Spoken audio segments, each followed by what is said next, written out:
Assalamualaikum warahmatullahi wabarakatuh. Halo guys, kembali lagi dengan saya Melania Nur Asrifani 101. Di sini saya akan menyampaikan materi tentang mudhorobah. Sebelumnya mohon maaf ya apabila yang tampil di video itu hanya PPT dan audionya saja dikarenakan ada kendala. Langsung saja. Yang pertama ada pengertian mudhorobah. Mudhorobah itu adalah bentuk kerjasama antara dua orang atau lebih di mana pemilik modal atau sohibul mal itu mempercayakan sejumlah modalnya kepada pengelolanya yang disebut mudhorib dengan suatu perjanjian di awal atau dengan adanya akad di awal. Bentuk ini menegaskan kerjasama dengan kontribusi 100% modalnya itu dari sohibul malnya itu atau pemilik modalnya, dan keahlian usaha itu dari pengelolanya atau pemilik usahanya itu. Terus ada pengertian mudhorobah menurut 4 imam. Yang pertama itu menurut Imam Hanafi. Menurut Imam Hanafi, mudhorobah itu adalah akad sirkah dalam keuntungan.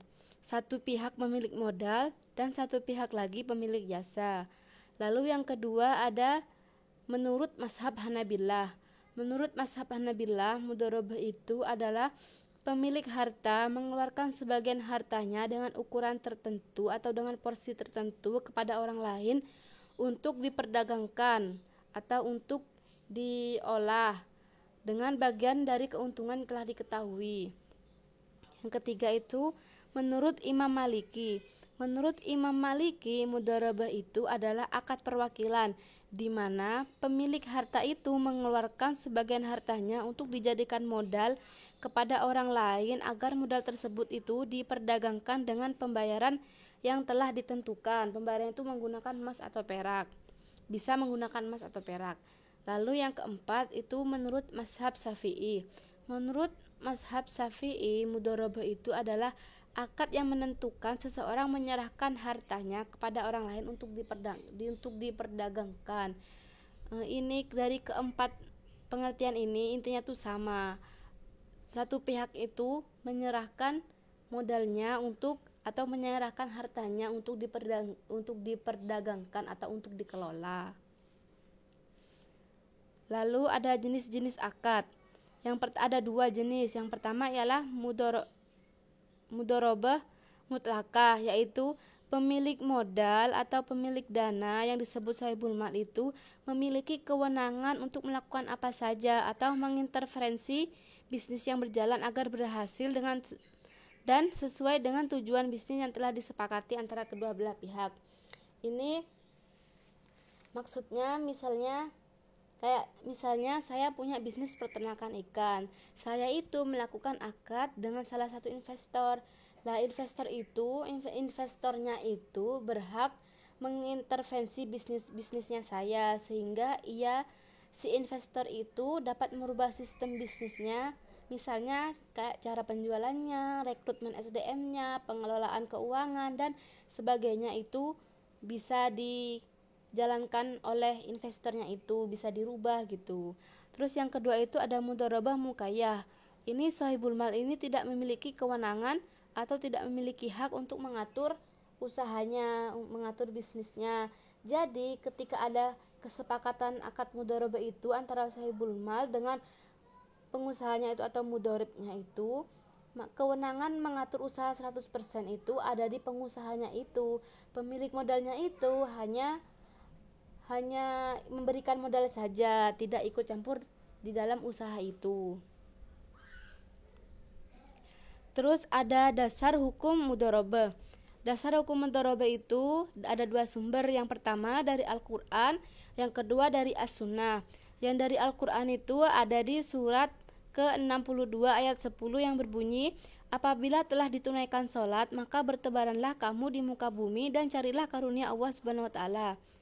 Dan yang kedua itu di surat kedua ayat 283 yang berbunyi, maka jika sebagian kamu mempercayai sebagian yang lain, hendaklah yang dipercaya itu menunaikan amanatnya dan hendaklah ia bertakwa kepada Allah Tuhannya.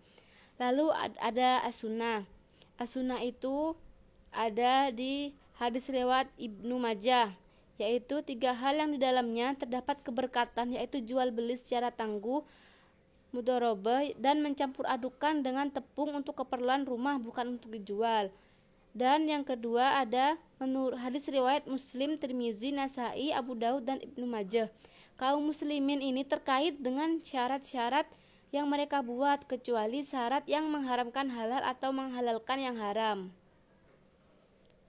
Lalu ada rukun dan syarat mudharabah.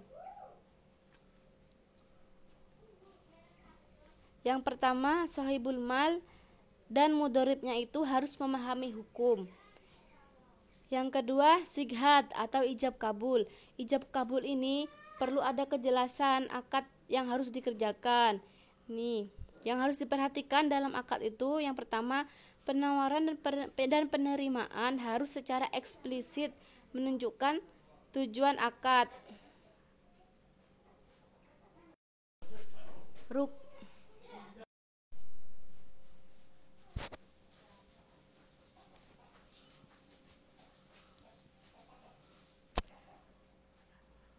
Lalu ada rukun dan syarat mudharabah. Yang pertama itu sahibul mal dan mudharibnya harus memahami hukum. Terus yang kedua ada sighat atau ijab kabul. Sighat itu dilakukan agar terdapat kejelasan akad yang dikerjakan. Yang harus diperhatikan dalam sighat itu yang pertama, penawaran dan penerimaan harus secara eksplisit menunjukkan tujuan akadnya. Yang kedua, penawaran dan penerimaan dilakukan pada saat akad. Yang ketiga, akad dituangkan secara tertulis melalui korespondensi atau menggunakan cara-cara komunikasi yang modern. Lalu di modal. Terkait modal harus sejumlah uang atau aset yang diberikan oleh sahibul mal kepada mudharib dengan syarat yang pertama itu harus diketahui jumlah dan jenisnya. Yang kedua, dapat berbentuk uang ataupun barang yang dinilai. Jika dalam bentuk aset harus dinilai pada waktu akad. Kayak misalnya berupa emas. Lah emasnya itu pada saat akad itu emasnya itu dihargai dengan uang. Terus yang ketiga itu tidak berbentuk piutang dan harus dibayarkan kepada mudharib baik secara bertahap maupun tidak sesuai dengan kesepakatan akad. Jadi itu tidak boleh utang, boleh diangsur. Misalnya kayak pemilik dananya itu memberikan dana sejumlah 100 juta.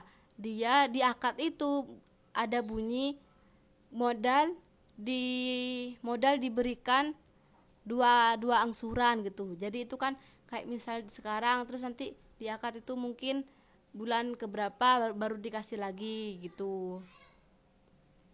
Yang selanjutnya itu ada sifat utama mudharabah. Yang pertama itu berdasarkan prinsip bagi hasil dan berbagi resiko. Yang pertama, keuntungan dibagi berdasarkan kesepakatan kedua belah pihak. Kesepakatannya itu yang sudah disepakati di awal. Lalu nisbah yang telah disepakati sebelumnya. Terus kerugian finansial menjadi beban pemilik dana, sedangkan pengelola itu tidak memperoleh imbalan atas usaha yang dilakukannya jika rugi. Lalu yang kedua, pemilik dana itu tidak diperbolehkan mencampuri pengelolaan bisnis sehari-hari. Mudharabah itu dilakukan oleh dua orang yang punya maksud yang sama tetapi kapasitasnya berbeda, antara lain pemilik modal yang tidak dapat mengelola modalnya dan tidak memiliki waktu untuk mengelolanya. Terus yang kedua, orang yang tidak memiliki modal tetapi mempunyai keahlian dalam mengelola modal sehingga dapat menghasilkan keuntungan yang nantinya akan dibagi hasil sesuai dengan kesepakatan atau sesuai dengan akad di awal itu. Lalu ada ketentuan pembiayaan. Pembiayaan mudharabah ini pembiayaan yang disalurkan oleh pemilik dana kepada pihak lain untuk suatu usaha yang produktif atau untuk dikelola.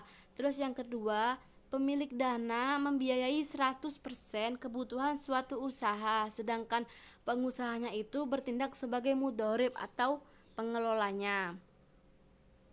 Lalu jangka waktu usaha, tata cara pengembalian dan pembagian keuntungan itu ditentukan berdasarkan kesepakatan kedua belah pihak. Terus mudhorib boleh melakukan berbagai macam usaha yang telah disepakati bersama sesuai dengan syariah yang ada. Pemilik dana tidak ikut serta dalam manajemen perusahaan atau proyeknya, tetapi dia punya hak untuk melakukan pembinaan dan pengawasan pada usaha itu. Terus jumlah dana pembiayaan harus dinyatakan dengan jelas dalam bentuk tunai, bukan bentuk piutang, tidak boleh utang.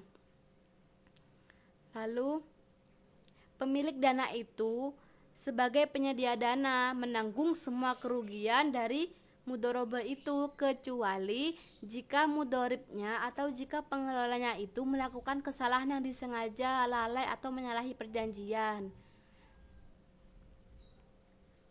Terus yang selanjutnya, pemilik dana meminta jaminan dari mudhorib atau pihak ketiga.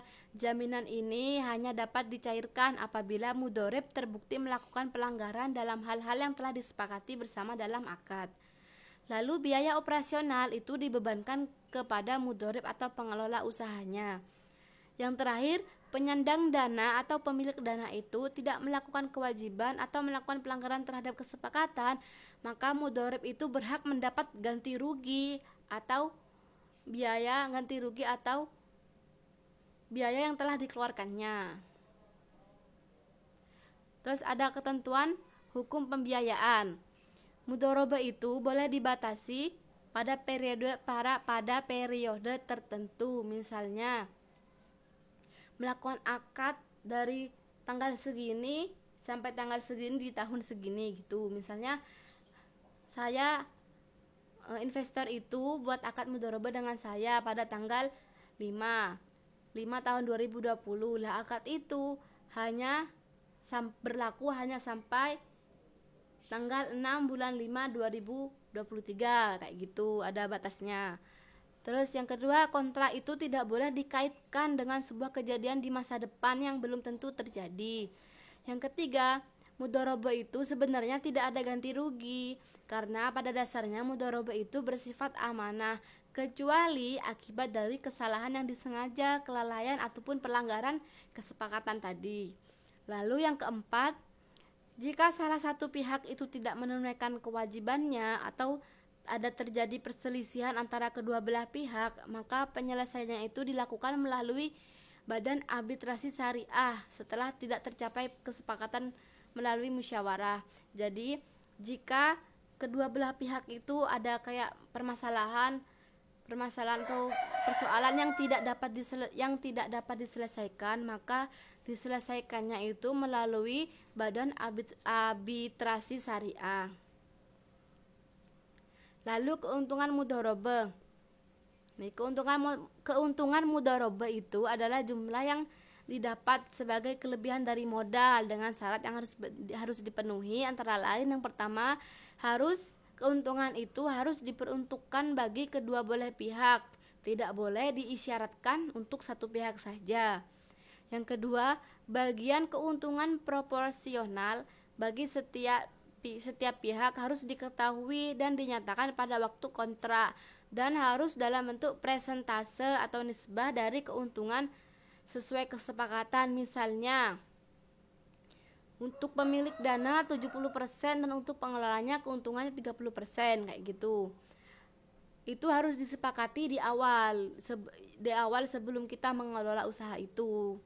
Terus yang ketiga itu sohibul mal atau pemilik dana itu menanggung semua kerugian akibat mudhorobahnya itu, dan pengelola itu tidak boleh menanggung kerugian apapun. Pengelola itu tidak boleh menanggung kecuali diakibatkan dari kesalahan yang disengaja, kelalaian atau pelanggaran kesepakatan yang dilakukan oleh pengelola. Jadi kerugian itu kalau diakibatkan oleh pengelola ditanggung oleh pengelola.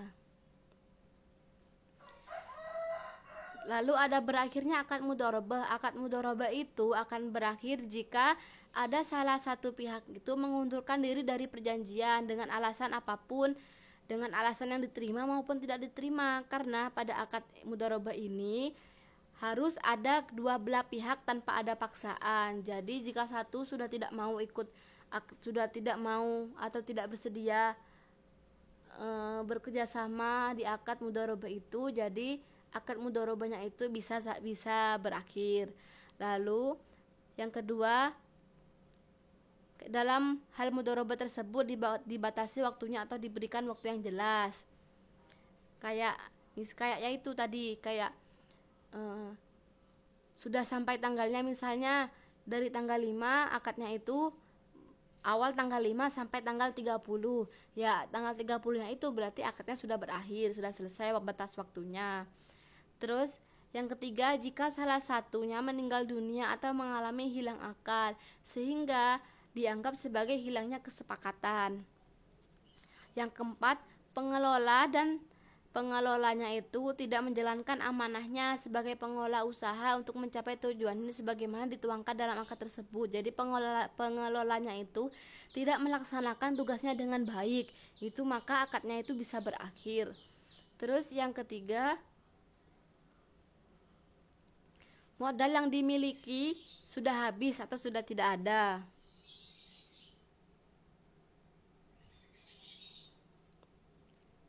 Skema mudharabah. Nih skemanya ada nasabah, atau contohnya ada nasabah yang disebut mudharib, ada bank yang disebut sahibul mal.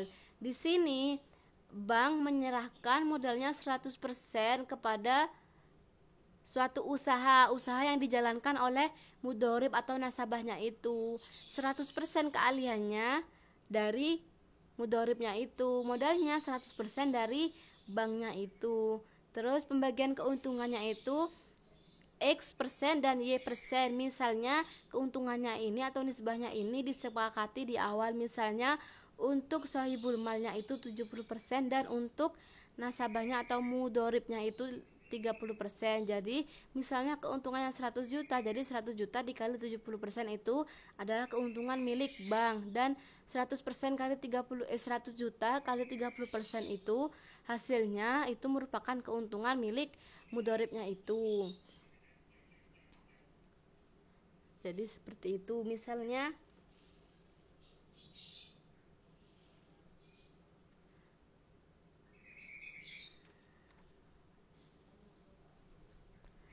Jadi seperti itu.